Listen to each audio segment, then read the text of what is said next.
Hello everyone, I want to make a video, a sermon. Today I'm in the King James Version. I'm doing the Proverbs series. I'm in chapter 24. And it says, "Be not thou envious against evil men, neither desire to be with them. For their heart studieth destruction, and their lips talk of mischief." And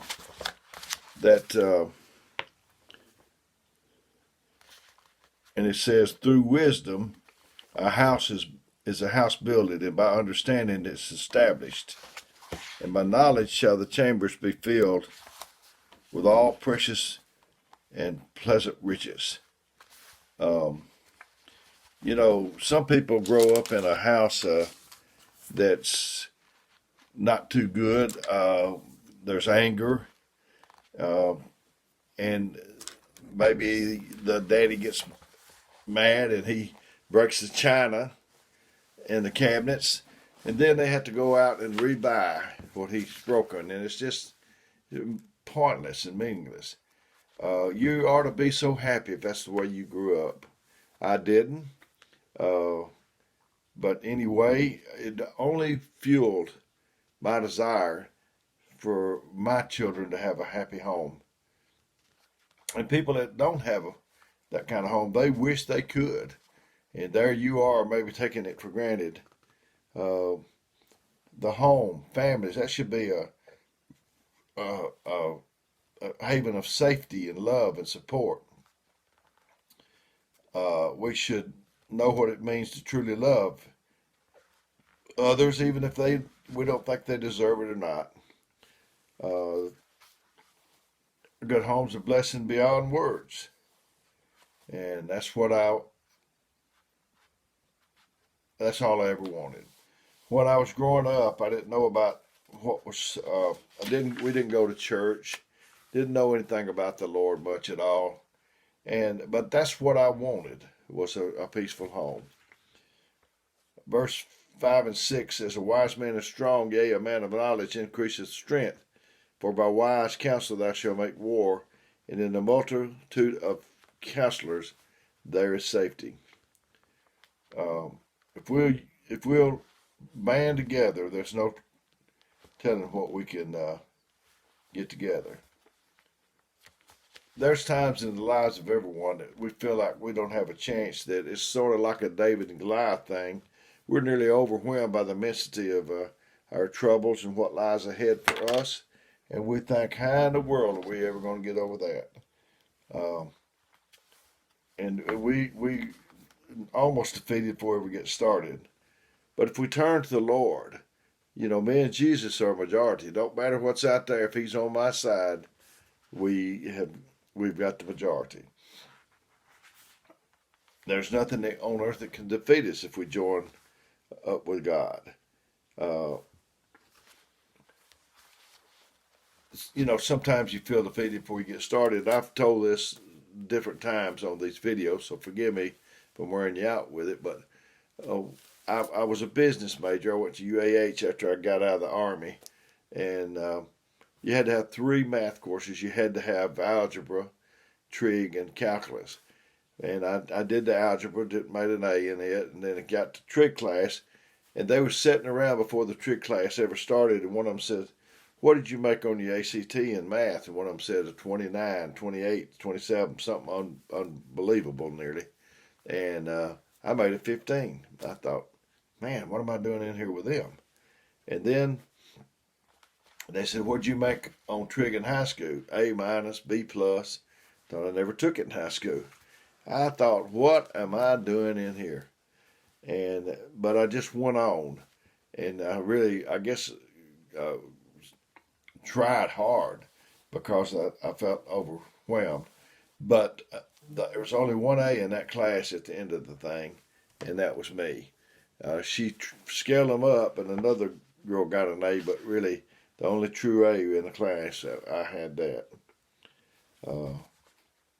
If thou faint in verse 10 says, "If thou faint in the day of adversity, thy strength is small." Heard a story about, somebody, a play, and somebody forgot their lines, and it was supposed to be real successful. And I heard when I was a kid, I think, about they said that this little boy was in this play, and he didn't do too well, so they only gave him one line, and that line was something like, "Hark, I hear a cannon roar." He practiced that line and practiced that line. You know, they didn't have a cannon or nothing to shoot off during the rehearsals, but in the real play there was a boom, and he said, "What in the world was that?" So yeah, you can forget what you even doing, and that's the way Satan does. I mean, it's a boom over here and a boom over there and a boom somewhere else, and he just makes you forget what you starting out to do, your goal. Good actors and actresses dedicate them solely to their craft. That's why you rarely see them forgetting lines. And so us, children of God, have to dedicate ourselves fully and wholly to the ways of the Lord. Verse 11 and 12 says, "If thou forbear to deliver them that are drawn unto death, and those which are ready to be slain, if thou sayest, Behold, we knew it not, and doth not he that pondereth the heart consider it, and he that keepeth thy soul, shall it be known? Shall he not know it? And shall not render every man according to his works?" You know, a hunter, I know people, my father-in-law and other brother-in-law and other people, they trap animals. And so does Satan. He sets traps too. And some of those little animals, I've heard that when they get in that trap, to get out, they'll even eat their feet off. Just anything to get out of there. And we're getting some deadly traps. And one of them is to get bitter. We don't want to do that. Verse 17 and 18 says, "Rejoice not when thy enemy falleth, and let not thy heart be glad when he stumbleth, lest the Lord see it and it displeases him, and he turn away his wrath from him." Ain't no sense in us trying to give somebody their punishment. God's going to do it, and then we'd want him to back off. I'm pretty sure. We shouldn't rejoice over someone else falling, even if you think they've done you wrong and done you harm. I want the heart of Christ and to think with the mind of Christ, and then it gives me no satisfaction to hear about somebody that has fallen. I don't get any satisfaction in saying "I told you so." For me, I wish that they would turn around and I could rejoice with them because of that. Verse 19 and 20 says, "Fret not thyself because of evil men, neither be envious at the wicked, for there shall be no reward to the evil man. The candle of the wicked shall be put up." I heard about a man, he worked with a man that didn't get things right, and he was always covering for the man. And they completed the project. It was mostly all him, and the other man got part of the credit. And that doesn't set too well. But what we did, what the man did was not in vain. When promotions came around, he was moved up in a manager position while his former partner stayed right where he was. Same with God. He knows what you're doing. Often it does seem like maybe that the wrong people get all the glory. We try to do our best and don't receive any credit, but the credit is coming. I want to do the best in every situation. I want to find my full potential first and then use it. And I want the Lord to show me how I can be the most useful. The things, verse 23 through 25, the things also belong to the wise. It is not good to have respect for persons in judgment. He that saith to the wicked, Thou art righteous, and him that shall the people curse, nations shall abhor him. But to them that rebuke him shall be delight, and a good blessing shall come upon them. There's people that talk about people, and they say, "I'm just trying to help. I'm trying to help you. I'm trying to help them. I feel like it's my Christian duty or whatever," but it won't work.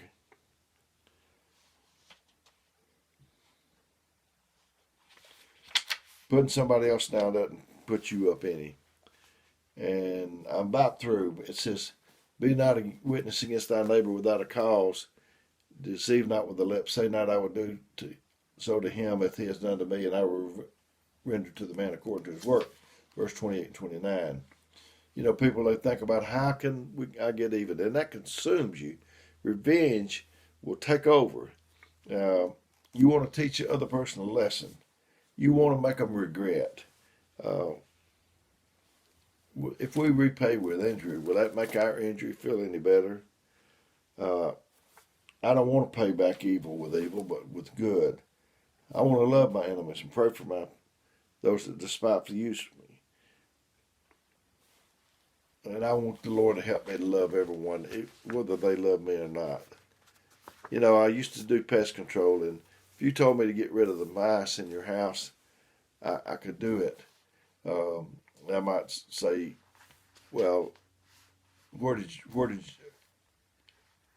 see it?" And then I might say, "Well, I'm gonna put some snap traps over here." "No, that's cruel. It breaks your neck." And then I say, "Well, okay, I use glue boards." And you say, "No, they get their little feet stuck. They so pitiful when they get them off." And I said, "Well, what about some bait?" And they said, "Well, that'd be okay." So I put the bait down, and I wait on the mouse, and nothing happens. So I get impatient. So I just eat the bait. Isn't that silly? Then I go look for the mouse to die. Not gonna happen. You get it in for somebody, and you take the poison. You see them, and the Lord's blessing them, and they're rejoicing, and you cannot figure out why. It's because they didn't take the bait. They didn't take the poison. You did. And then it's verse 30 and 31 says, "I went by the field of the slothful and by the vineyard of the man void of understanding. Lo, it was grown over with thorns, and nettles covered the face thereof, and the stone wall therefore was broken down." You know, they remember the property in the glory days. If you don't use something, if you neglect it, it'll freeze up. The hinges on the doors will freeze.